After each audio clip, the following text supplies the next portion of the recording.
خب بسم الله الرحمن الرحیم. السلام علیکم دوستان برادران. من امروز ما قرار داریم در شهر سراوشان نزد حسن خان اومدیم دوستان. سه سر اسب فروش آمده است. حاضر دوستان برادران هر سه اسب معلومات پررش از حسن خان گیرم میتین. رقم های تلفنشون در زیر اکران میمونن دوستان.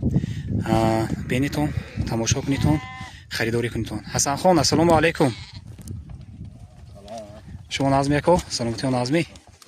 همین اسب رقمی یک مونی اسم بگذارید. حسن خان این اکون اسب معلوماتش تید معلوماتش پرش قدش چند از کجا آمدگی سلامتیش چخیل نرخ و نواش چخیل بوز و بازیش هست می معلوماتی پرش تید حسن خان. اسب قدش یک و هفتاد اسب قدش یک و هفتاد سالش 8 برو. بوزی بازیش گارانتی دارد. بوزو بازیش گارانتی خورد و خوراکش کفیل دوستا. من اسب خیلی غوص خیلی کلون من دوستا پوش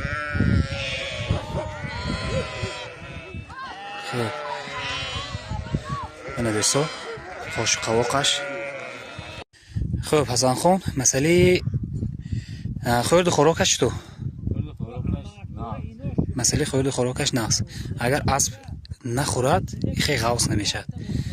من دوستا برادرو من این کندی سینش من این دست پوش حسن خان حوزی اپایو میرید یه با میدوانیم سانی با نقشه میگویم هایگویم.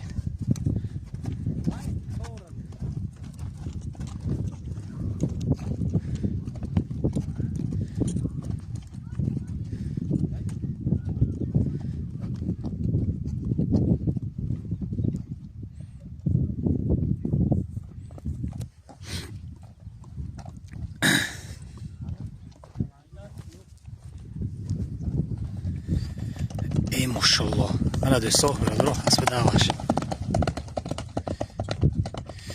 شد میشه حسن خان گردی ماشاءالله دوستا برادران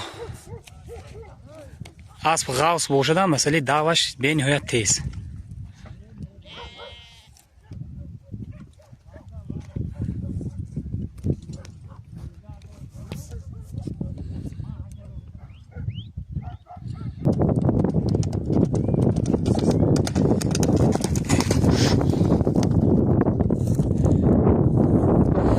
میشد حسن خان گردی ماشاءالله.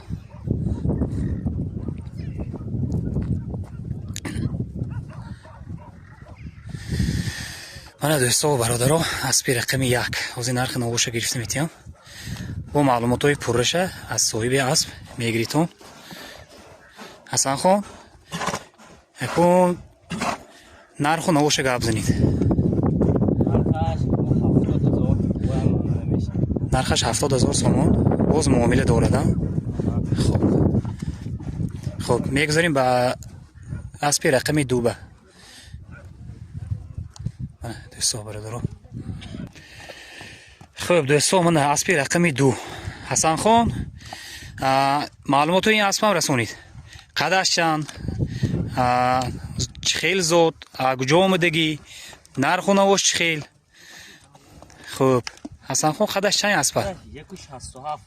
قدش 1.67 قدش 1.67 چند ساله؟ 9 ساله. مسئله بوزو بازیش خیلی حسن خان من دوستا بوزو بازیش نست. خب دارد نه دوستا برادرو مسئله سلامتیش مسئله دست و پوش یگان دیفکت ندارد. من دوستا دست و پوش مسئله اهلیش خیلی اهلا. خب مسئله سلامتیش گفتیم قدش 1.67 گفتیم قدش 1.67 بوز و بازیش گارانتی دارد. بوز و بازیش گارانتی دارد. دوستا برادرو حالت های قفاش یکی اینا همه جاش آمدگی بوده حسن خان. خوش چه پروده حسن خان فکرم قربایی تازه قربایی را دوستا برادرها کندی سینش یا با اینم اپایان یا با های گوید دوستا برادرها یا با رولوش نشان تیمه می اسبه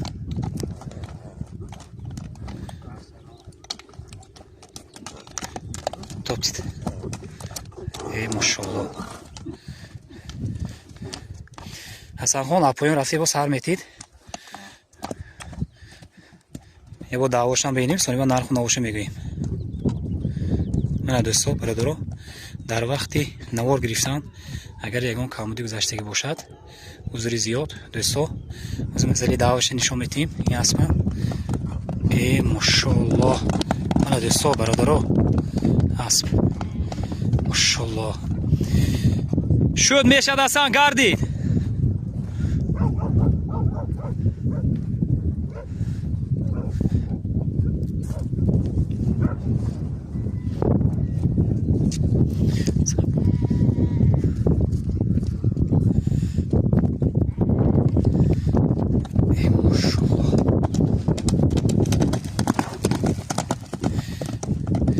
شد حسن خان من دوستا برادرها مسئله دعواشم دیدیتون اسب خیلی پشت سبوک بوزو بازیش گارانتی فتوسیان آغاز نرخ و نوش گرام میتیم دوستا برادرها خودی حسن خان رقمای تلفنشون میمونن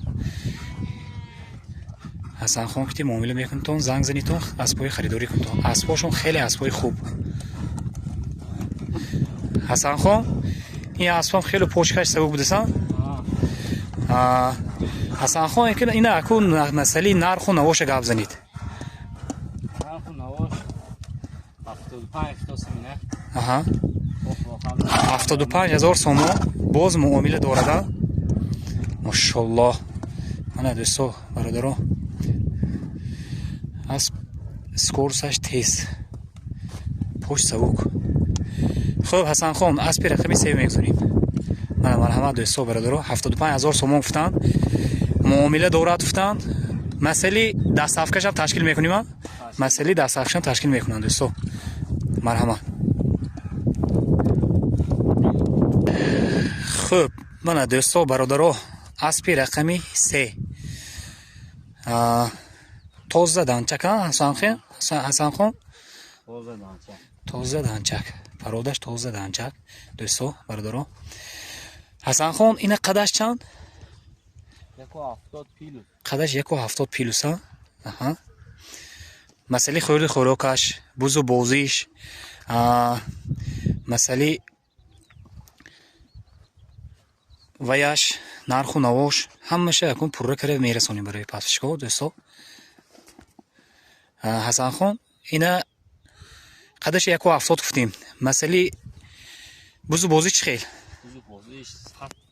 مسئله بوز و بازی 100% گارانتی دارد مسئله بوز و بازیش گارانتی دارد مسئله خورد خوراکش چی خیل مسئله خورد خوراکش نه سلامتیش هم زور خوب دوستا برادر یا با های گوید قدش 170 پیلوس گفتن مسئله خورد خوراکش کفیل مسئله بوز و بازیش گارانتی دارد گفتن دوستا برادر من اسبا هر سیشم اسبای خیلی خوب خیلی کلون خیلی دراز من این کورپوس این اسبم بین تو خیلی دراز دوستا من ماشاءالله من حالت قفاش من پاش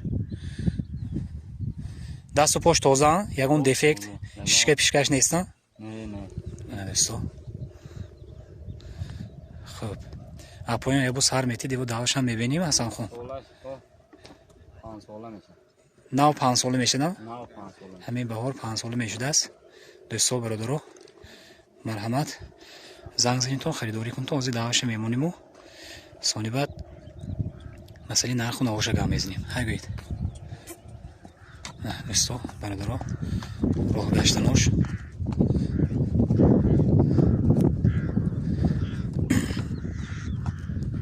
ای ماشاءالله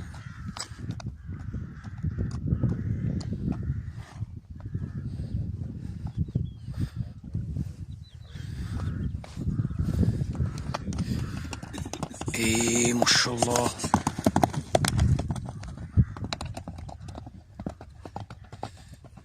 mana do'stlar davash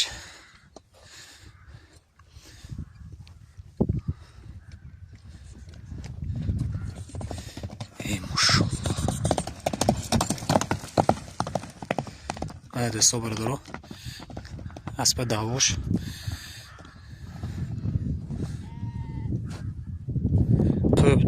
خوب دوستان برادران من اسبم اومد. حسن خان مسئله نرخش گپ زنی کن. نرخ اینه 78000 78000 سوم باز معامله داره. مسئله دست هفته اگر کسانی که حسن خان برون که با گوسفند یا گو یا یگان نمودی ماشین بارتیر گونگا بارتیر هست می؟ با معامله میشه. خب مسئله بارتیرش هم هست دوستان برادران. دوستان برادران پادشاه کردن رو دوست فراموش نسازید. با ما در خدمت شما. من دوستان برادران سه سر اسبای خیلی خوب خیلی کلون خیلی غوث در یوتیوب کانال برآوردیم. دوستان خریداری کنیتون. در آخر ویدیو دوستان برادر در آخر نوار هر سه اسب رو نوارهای بوسکشیش رو میمونیم. بینیتون تماشا کنیتون خریداری کنیتون. حسن خان در پناه علا باشید.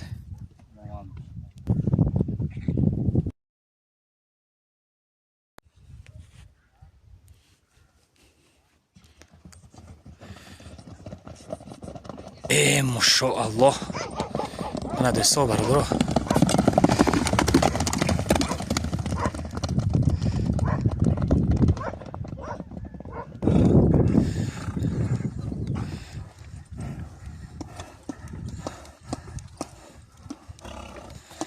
ماشاءالله.